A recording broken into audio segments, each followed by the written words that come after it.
Bret Baier is interviewing Iran's foreign minister, and they have multiple heated moments. Rob, I think we got 3, 4, 5 clips to show. But let's start off with the one where they, right off the bat, Bret Baier calls him out, and he gets a little bit uncomfortable, and we'll watch the other ones. And again, these are claims. The numbers you hear confirmed is 2,000 plus. The numbers you hear not confirmed, but a lot of publications are reporting right now, is 12,500. A lot of people in the streets are saying the number is 20, 30, 40,000. But let's just go with that. Here's Bret Baier questioning the foreign minister of Iran. Go ahead, Rob. And you're suggesting that it's Israel and Mossad acting like Iranian forces, shooting the Iranian people to make casualties to spur on the action of President Trump. I'm just saying there's a lot of people that don't believe that, Mr. Foreign Minister. No, Mossad has already confessed that. They may be on the ground, sir, but as far as them killing hundreds and hundreds of people to make it look like you did, it does not appear in the video that we get out. Okay, so that's one of them, right? Now, go to the next one, Rob. And by the way, let's stay on that since he's talking about Israel and Mossad. Netanyahu's plane leaves Israel's airspace mysteriously on January 14th, which is 2 days ago. Now, this could be, you know, the key word here is mysteriously, can be used in anything, right? It can be used, Adam mysteriously left on time this morning from Miami to come to the podcast. Mysteriously. Why did he mysteriously leave 15 minutes earlier, right? There could be a lot of different things. But Netanyahu plane leaves. Rob, do you have that clip of Netanyahu's plane leaving early from, and what they were comparing it to is the last 2 times he left this way, there was an attack. One of them was on a nuclear sites that they had. Yeah, this is him, apparently leaving mysteriously. Where is he going to? So they reported on this. This was all over the place. So I'm going to come back to this story since we're on Israel, and then I'm going to go back to the foreign minister. Netanyahu halts Trump from bombing Iran as Israel delivers vital intelligence on regime crackdown. And Tom, I want to come to you with this one here. Benjamin Netanyahu asked Donald Trump to not launch military strikes against the Ayatollah's Islamic regime over fears Iran would retaliate against Israel.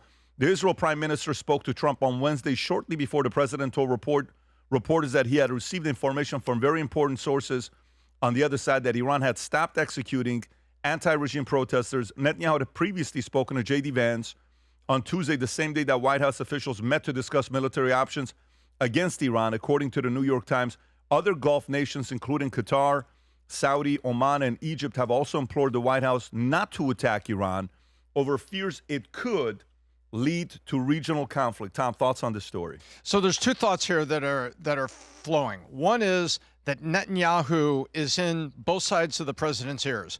One side, he's in there, you know, you have to do this with Iran. Iran's the manipulator. This is what's going on. And he's sort of a flattering bird on one shoulder, trying to get Trump to move one way. And on the other way, as a genuinely Israeli intelligence was saying, hey, we're not fully ready for what they might do. And they're so unstable, they might do more than a more rational, less rebellious Iran would do right now, because their backs are up against the wall and they're cornered in these other areas. Be careful.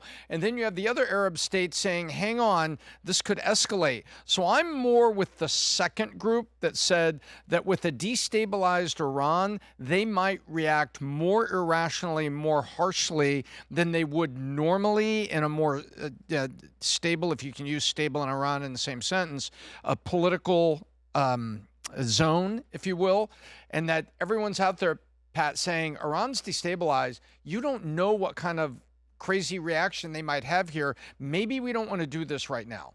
And on the other hand, you got people saying, oh, here you go again. Netanyahu's right in Trump's ear, and he's kind of guiding him more than we all think. But I think it's the latter. Adam. So let me just get this straight. Bret Baier, professional journalist, is pressing the foreign secretary. What is his exact title? Abbas Araghchi. Okay. Foreign minister. Foreign minister. Yes. And he's basically saying, hey, word on the street is you're murdering your own people. And he goes, ... well, it's Israel, right? And Bret Baier goes, yeah, I don't think so. Is that the basic premise of that conversation, if you don't mind? Okay, got it. Well, let's go with some facts here. Does Israel take out Iranian nuclear scientists? You betcha they do. Does Israel take out leaders and generals of Hamas and Hezbollah? Beep, beep. Now maybe your belt doesn't work and anything about that? You bet they do. What Israel or Mossad does not do is kill innocent people. Hey, Iranian regime, that's your job, buddy. That's your job, because the reality is, you know, they say that sunlight is the best disinfectant. Do you remember when your good friend Reza Pahlavi told everybody a week ago, 8 p.m., everybody get out there and protest and then do it at 8 p.m. Do you remember this? Do you know what happened by 8:30 p.m.? They cut the internet and started murdering thousands of people. And there's videos. This is the #1 story in the Wall Street Journal.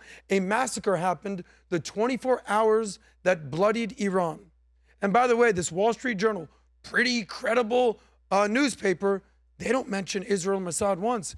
They're looking at you, Ayatollah Khamenei, for killing your own people. Now, if you want to scroll down just a little bit, Rob, you can show actual videos. There's a video of Iranian police murdering their own people.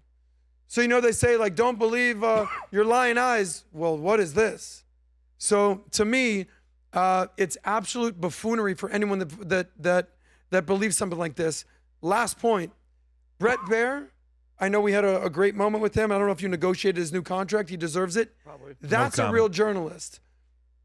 Sidetrack, hey, Tucker Carlson, maybe that's what you should do when you have the president of Iran on, not give him sort of a fluffy interview. That's how you hold these people's feet to the fire and represent the people of Iran, not your own Qatari interest. That's my opinion. And where are you at on this specific story? Because we got a few more Iran story going on. First, I'll just say briefly why I don't care about this story, which is, I'm sorry, I just don't care about the rest of the world right now.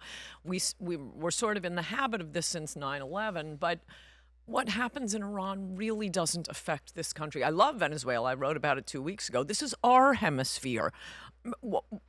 It does give us an opportunity to talk about the worst, you know, the masterful handling of Iran by Jimmy Carter, and that's always good to remind people of, that he created this mess. But it doesn't matter to us. We need to get back to our country. Our country is in a lot of trouble. You know, why not Gambia? Why not Rwanda? I don't want to hear about other countries. Anyway, that's why. But by the way, you know what's crazy? I fully understand that argument from an American. I fully get it. And for me, a part of it is who should care more about Iran and their regime than Israel? Us or Israel? Israel. Right. Closer. They're neighbors. Regional Right? neighbor. Remember, Monroe is what? This is our Western hemisphere. Okay, this is our job. This is what we're going to be taking care of. This affects us. This is our neighborhood. This is what I'm going to be taking care of. I'm fully with that. Having said that, on the opposite side, and I want to get your thoughts on this as well, is for the Iranians around the world who they live in Europe, they live in Spain, they live in Paris, They live in they LA. live in Beverly Hills, yeah, they live in Chicago, they live in New York. They're here, you know, they're living in Miami. These guys want to see this regime fall because they see what happened to their families. In the last 47 years, in their opinion, nothing's happened because no U.S. president has been wanting to get involved and do anything to them and intervene. And the last time they didn't intervene was with Jimmy Carter and the Shah. And the Shah fell. Khomeini came in. Since then, it's been chaotic. So, and then you can go back and look at the history, how back in the days, Mossadegh, he wins. He's there for 2 years and 4 months. He nationalizes the oil. And then UK is like, wait a minute, you're not doing that. British Petroleum, OPEC, we're there. We're running all this stuff. You guys don't have the infrastructure to run it. We came and built the whole thing in Abadan, and we're doing this. No. So then they got rid of him. They brought the Shah in, and the Shah stays there for 37 years.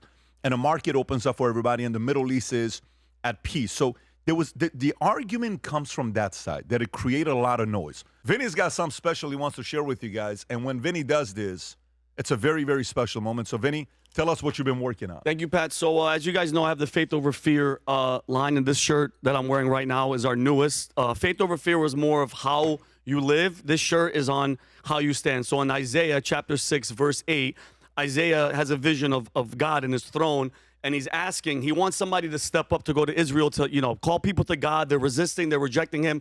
And God says, whom shall I send and who will go for us? And Isaiah, knowing the cost, just answers quick. He goes, here am I, send me. And there's actually a moment, Pat, in the movie Fury. Do you guys remember Shia LaBeouf? Yep. His name is Bible in the movie.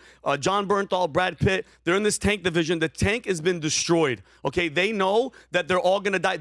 They can run, they could leave, but they choose to stay there and delay the enemy from advancing. And Shia LaBeouf has that moment where he goes, "This is a righteous act, gentlemen," and he quotes the verse from Isaiah. He goes, "Here am I, send me." So it's about answering the call, even when it costs everything. So that's what this shirt means today. It's speaking the word when it's unpopular and standing firm regardless of the consequences. And so the front of the shirt is Isaiah 6:8. Valuetainment is here, and that's the back of the shirt right there. Here am I, send me. It's live right now on vtmerch.com. Get you guys a shirt, and yeah, that's I'm it. proud of you, buddy. By the Thank way, you. last Here am I, time, step I'm up. proud of you for reading the Torah. You're welcome. yeah, last time he did this, 10,000 Faith Over Fear shirts were picked up. So go pick yourself up a shirt and represent. If you enjoyed this video, you want to watch more videos like this, click here. And if you want to watch the entire podcast, click here.